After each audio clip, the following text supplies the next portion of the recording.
Welcome to Meet JMT, Insights from Within, a series that introduces our industry professionals and provides them the opportunity to share their professional experiences, personal reflections, and sources of inspiration as individuals working in the architecture, engineering, and construction sectors. Hi, everyone, and welcome back to another Meet JMT podcast. My name is Jennifer, and I am your host and digital marketing manager here at JMT. Today, we're recognizing the 36th anniversary of the Americans with Disabilities Act. And to help us, we're bringing back some familiar voices to the podcast. Joining me on the podcast, we have Lenny Massotti. He's a senior project manager who also manages the ADA support services team, and he is based in our Dover, Delaware office. We also have Joshua Johnson. He's a project engineer and ADA coordinator, also based in Dover, Delaware. So if you haven't already had a chance to listen to their previous podcast sessions, I suggest you do so.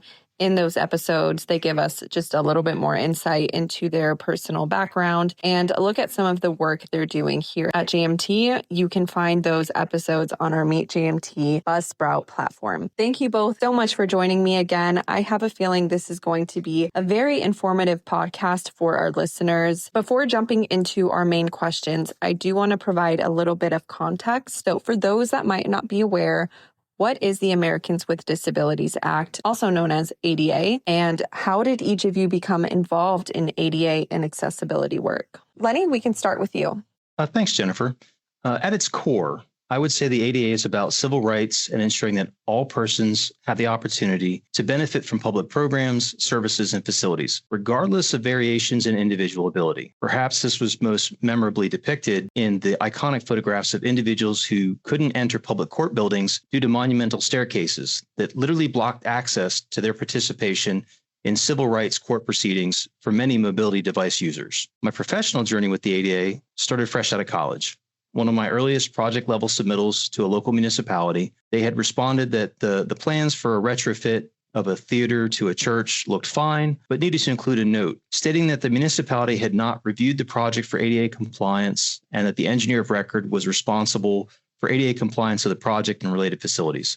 That experience prompted an important question for me early in my career. What is the ADA? It seems like every professional role from that time until now has intersected with the ADA at some meaningful level. I think that's a great origin story. Just, out of pure curiosity, wanting to learn more about ADA, you shaped an entire career for yourself. Thank you so much for sharing that story. Josh, how about yourself? How did you become involved in ADA and accessibility work? My work with the ADA started in college, where my senior project was to start prioritizing and developing solutions for accessibility issues on my college campus. It was a continuation of a project started in the previous year, but in essence, it was a start of a transition plan. It was a hilly area of Western Pennsylvania, and as the civil engineering student on the project, I was doing survey and layout design, trying to get an accessible route from the field house all the way across campus. At JMT, the first project I was assigned to was a curb ramp design review task, and the puzzle of figuring out how to make ramps in the hilly areas of Wilmington, Delaware got me hooked. It was a puzzle to deliver the most accessible facility given all the constraints. And from there, I've helped clients develop transition plans, research accessibility challenges, and adaptively integrate the ADA into their processes and policies. I really like how you described it as a puzzle, and I can just picture the ramps as you described them. It must have been a really fun project to work on. Thank you both so much for those additional introductions. With 36 years after the ADA was signed into law, why do you think it continues to remain so relevant today? I think that the ADA continues to remain relevant because many communities are still working through the long-term effort of improving access to public programs, facilities, and services for people with physical and cognitive differences. While meaningful progress has been made, there's still important work ahead to remove barriers and strengthen participation for all. This is happening alongside a broader understanding of hidden disabilities and sensory processing challenges that are more generally recognized across many communities. That's a great point. It's interesting to hear how the conversation has evolved beyond physical accessibility to include hidden disabilities and sensory considerations. I think in an industry like AEC, people can often view accessibility as meeting requirements. So how do you both view accessibility beyond compliance?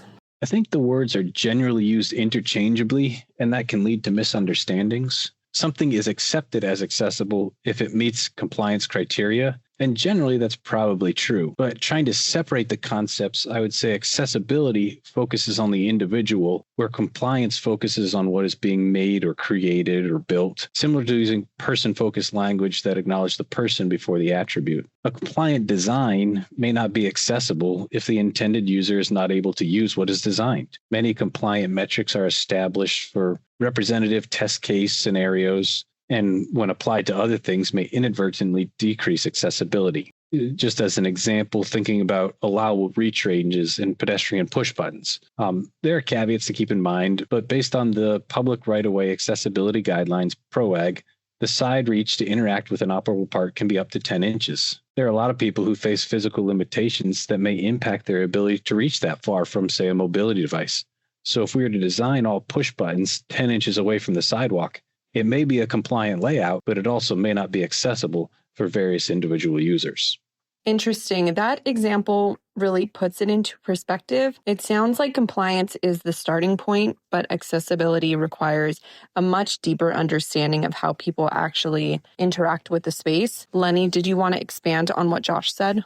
Sure. I think I first heard a digital accessibility specialist describe the difference in this way. Consider these terms: conformance, compliance, and inclusion. We can think of conformance as meeting a standard, compliance as meeting a requirement, and inclusion as achieving the actual outcome which meets a person's individual need. So, for example, closed captions may be provided because they're required to assist persons with impaired hearing. They also help someone in a noisy airport or anyone who processes cognitive information better when reading the information. Adding a complex building entrance ramp to replace existing stairs may satisfy a requirement, but inclusion means the entrance is made convenient, intuitive, and welcoming for everyone. It can be a significant effort for people with mobility impairments to go up a ramp due to various personal or environmental constraints. What if we just built entrances level with the ground so that the ramp was not needed? Accessibility does start with removing barriers, while inclusion is about designing experiences that work well for the widest range of people possible. You can be conformant and compliant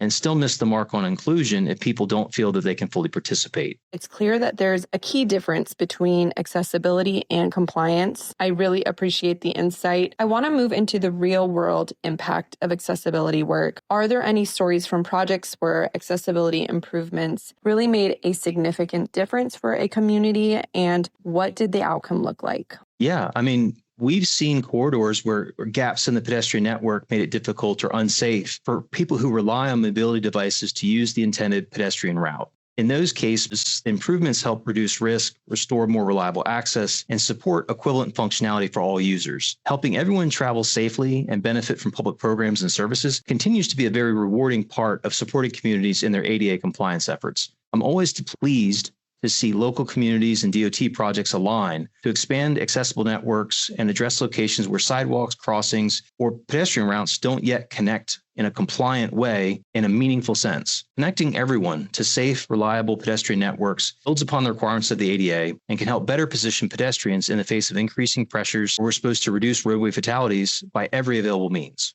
It sounds like one of the most rewarding parts of this work is seeing how a design improvement can impact somebody's independence and their ability to participate in their community. Moving into JMT's growing role in accessibility, what types of ADA-related services does JMT provide? JMT provides a broad range of ADA services, everything from helping perform field assessments like ADA self-evaluations, for transition planning, aiming to identify and prioritize fixing existing noncompliance, to the design of compliant intersections, to network enhancements that make facilities more accessible to a broader group of individuals with disabilities. The easy, maybe most obvious one for an AEC firm is the design of facilities that are accessible. But we in the Dover office support the technical design of accessible curb ramps and pedestrian improvements where field challenges make compliance infeasible. We can help draft the technical and feasibility documentation that's needed to support the assertion that accessibility elements have been balanced to the maximum extent feasible. We also, with the help of our technologies group colleagues and app developers, can create platforms and perform self-evaluations for that purpose of transition planning. We can leverage the power of GIS to understand and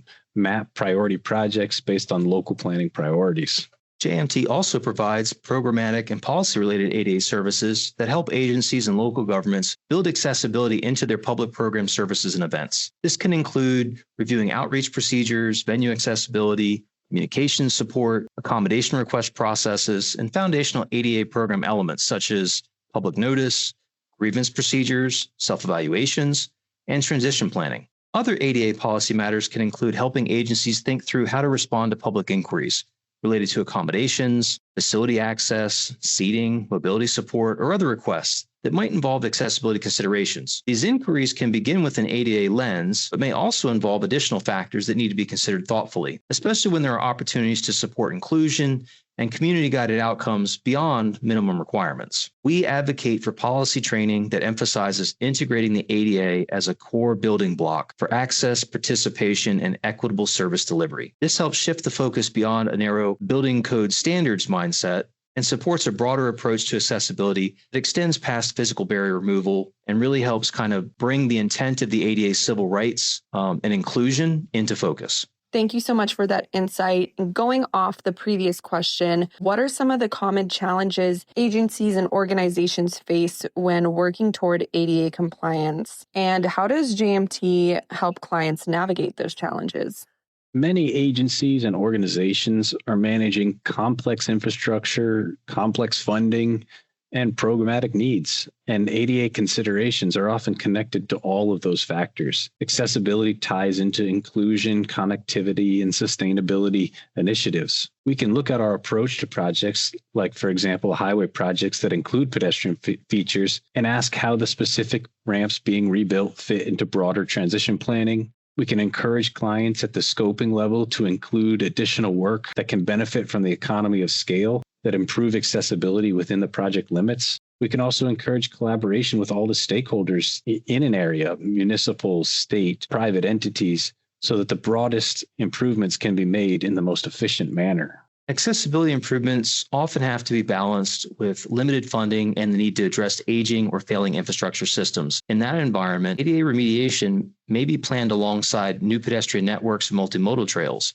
with careful attention to how all users connect from home, work, and other destinations to these new improvements. JMT can help clients navigate the complexities of ADA compliance by drawing on our experience, supporting communities at various stages of ADA implementation. Through that experience, we've identified common challenges, emerging best practices, and opportunities to strengthen policies, procedures, and decision-making processes before they become barriers to accessibility. We refer to our top-down, policy-first approach as the adaptive integration of the ADA, a framework that helps organizations build sustainable, resilient, and practical ADA programs tailored to meet their community's needs. Many organizations have already invested significant effort toward improving accessibility and inclusion. But as programs evolve, it can become difficult to maintain consistency across departments, track progress, document accomplishments, and align day-to-day decisions with long-term compliance goals. JMT's experience working with public agencies of all sizes provides valuable insight to these challenges and helps clients establish a clear, achievable path forward that supports continuous improvement and long-term success.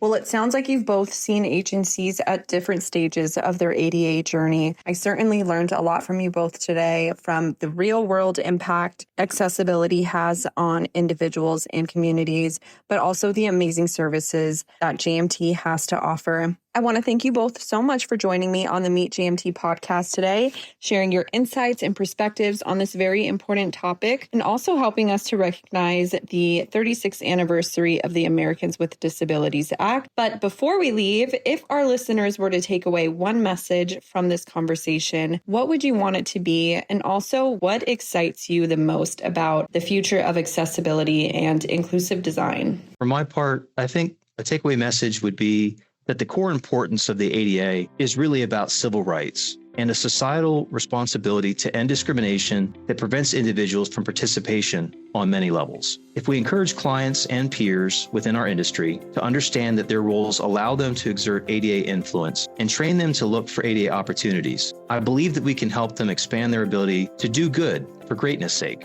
And what excites me the most about the future of accessibility and inclusive design is that our society is growing more aware of the wide-ranging differences in how individuals experience the world. And with that, there's a growing public sentiment that values the importance of creating more inclusive environments to allow individual sensory processing and other cognitive differences to participate more fully.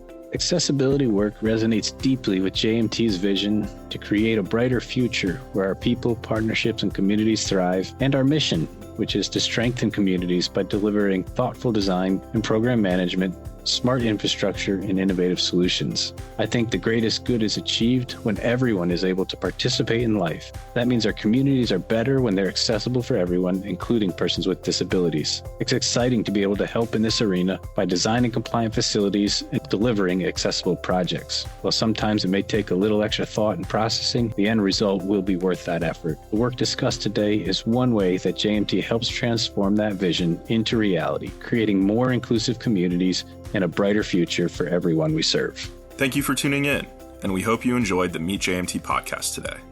Remember to subscribe, post a review, and of course, encourage your friends and colleagues to do the same.